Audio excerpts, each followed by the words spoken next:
Wanna know how to log in to Waze?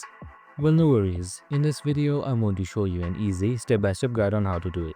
It's super simple, so let's get right into it. Now, first off, simply open up your Waze application, and once I've done that, you should be greeted with this very page right here. Now, here you can have two options, that is get started and log in. Now, simply select login right here since we are about to log into an existing account.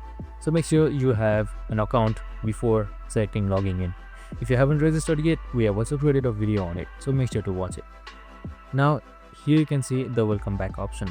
Now, if you have logged in with email, you can just simply hit towards and type in your email and then select next right here. So if you haven't, you can just simply go to Google if you have linked with Google. Since I had logged in with Google, I'll just go with login with Google. And now I need to choose an account. So just simply select the account you had chose. And once that is done, just simply select continue right here. And after that, there you have it. The welcome back text has appeared and you have been successfully logged in. I hope this video helped. If it did, make sure to like, subscribe and tune in with us for more of these videos. See you in the next one.